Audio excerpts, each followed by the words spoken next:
So we will go over vectors with definition and how to do vector algebra, and go over a few examples about vector algebra in this video. So first of all, a vector, the definition is very simple. A vector is a quantity that has both magnitude and direction. Now especially direction. Example of vector quantity we are going to learn in Physics 1 are position vector, velocity vector, force, acceleration vector, and so on. And graphically, we can use arrows to represent vectors. And the direction of the arrow would be in the same direction of the vector, and the length of the arrow has to be proportional to the magnitude of the vector. So if you have a 1 Newton force, which looks like this, that's the length. So in the same plot, if you have a 2 Newton force, so the length of this 2 Newton force has to be twice of the 1 Newton force. So which also means if you use 1 centimeter for your 1 Newton, then you need to use 4 centimeter for 2 Newton. And if you use 2 centimeter for 1 Newton, then you need to use 4 centimeter for 2 Newton.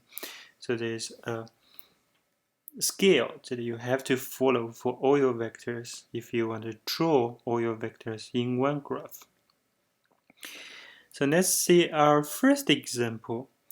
What would be a displacement vector if you drive from Atlanta to Marietta?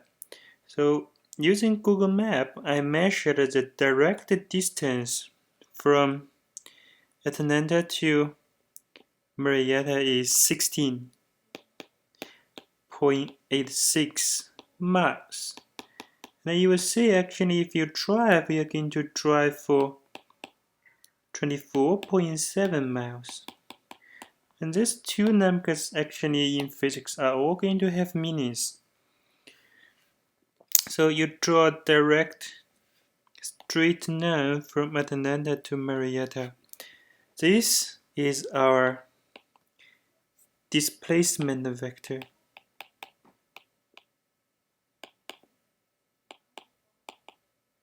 And this vector has a magnitude of 16.86 miles.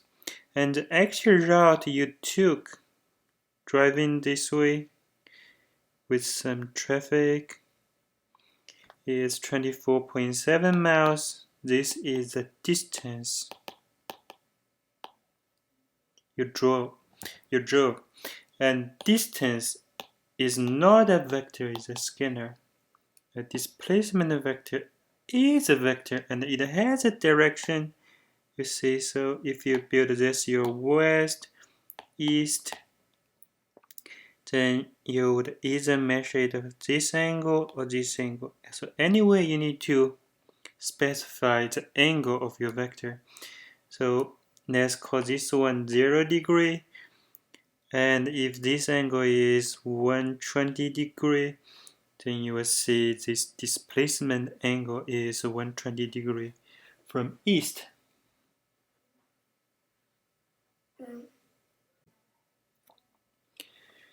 So we can add vectors together. So if we have two vector A, this vector A, which is pointing in the positive x direction, or you can call it east direction, and you have a vector B pointing in the north direction or positive y direction. And you how to add A and B together? What we do is you put the tail of B on the head of A. Then you connect from tail of A to head of B. So this one, R, is A plus B. And this is how we add a vectors graphically. So first you put your A like this, That's your A, that's your tail of A, head of A, then you put your tail of B, tail of B on head of A, and you connect your tail of A to head of B. This is your A plus B. Now the logic here is that if you have vector A, so you can move your A parallelly as long as you doesn't change its direction and magnitude. You can move your A to anywhere.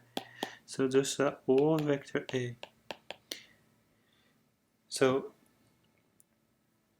suppose even if your B is initially here, so you can move it parallelly to here, so you can add A and B together to make up A plus B. So that's how we add vectors graphically.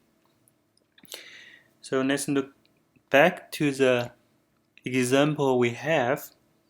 You have a displacement from Atlanta to Marietta. You don't drive this route, but instead you actually do two displacements. First, you drove to Sandy Spring, like this. That's my A. Then you have another displacement from Sandy Spring to Marietta. So you put the tail of the second displacement, tail of B, on head of A. Then you connect tail of A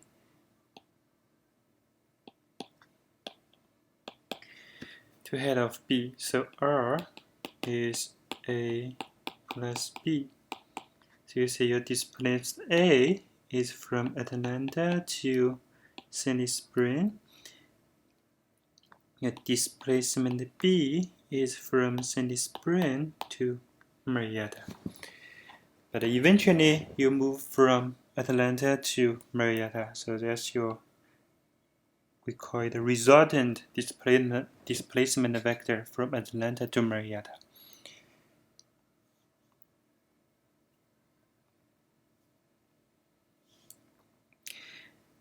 Now, then we think how we can do vector subtraction.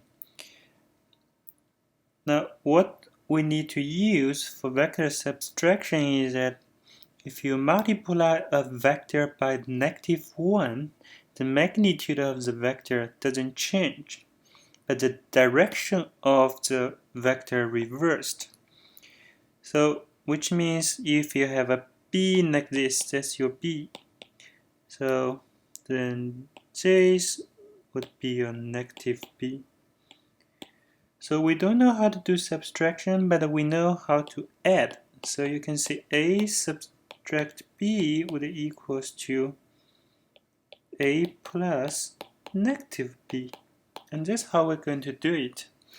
So in this problem, you can see we have C subtract B should equal to C plus -B. So we have our C here, and you put the tail of -B. Now this time it's the tail of -B to head of C. Then you connect tail of C to head of A.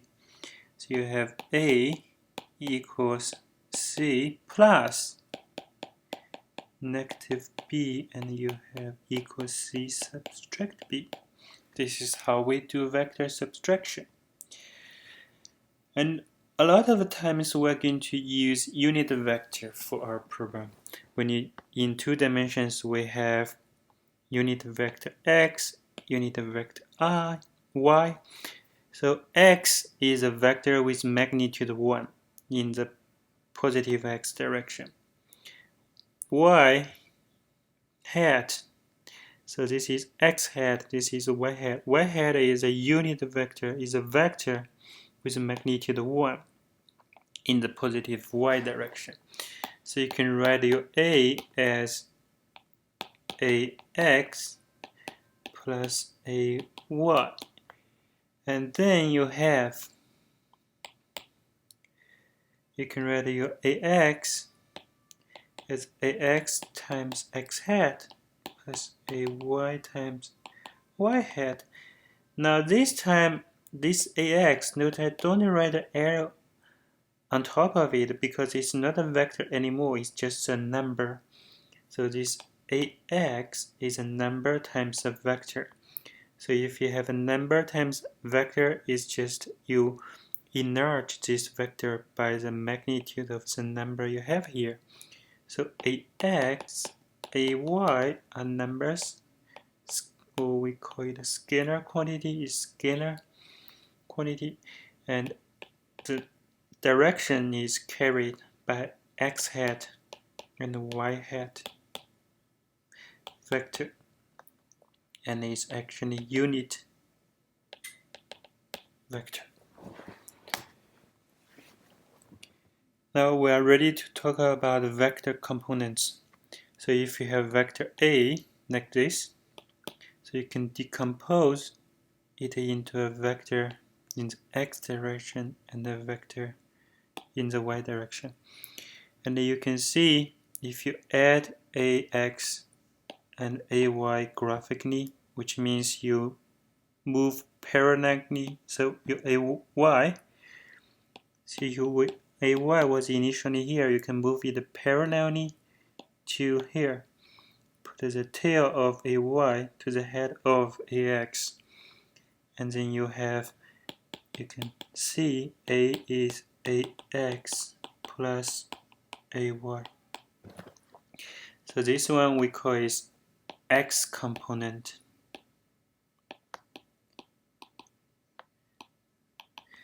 And AY, of course, it would be Y component.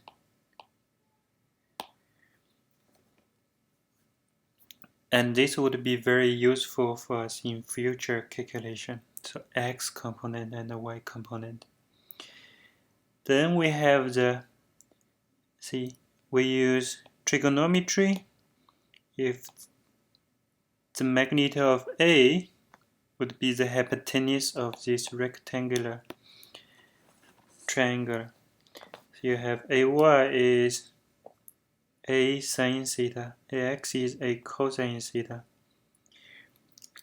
And from Pythagorean theorem, so this is AX, AY, hypotenuse is A, so the length of A, or the magnitude of A, would be square root x squared plus ay squared. And then this angle you can calculate using inverse tangent of ay over ax. This is just a trigonometry. So which means for a vector, you either tell me the magnitude of A or theta. I can use these two equations to find out what's AX and AY. Or if you give me AX and AY, I can use this equation and this equation to find out what is A and theta. So there are two equivalent ways to specify a vector. You either give the magnitude and angle of this vector, or you give me two components. Then this vector is uniquely fixed. Now it will be much easier if we know the components of the vector. So we have vector C equals vector A plus vector B. Now you can decompose vector A to its x component, y component, vector B to its x component, y component. And you will see from here graphically, you see that would be the component of vector C. And component of vector C is actually x component of A and x component of B, and you have the same y component of C. This would be your y component of C. It would be, so y component of C is y component of A plus y component of B. Now this is in scalar component form. So in vector component form, you have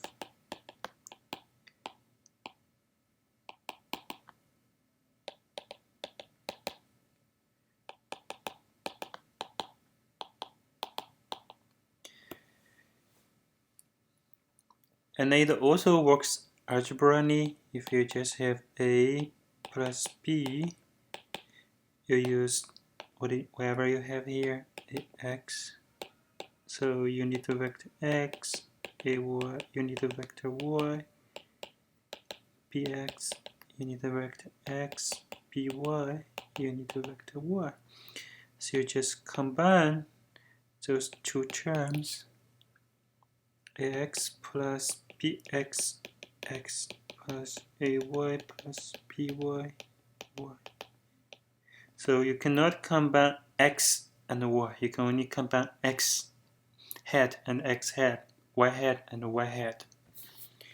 So it's very simple. If you add the two vectors, you know their components is X components plus X components give you resultant X component, and same for Y component. So we're ready for our examples.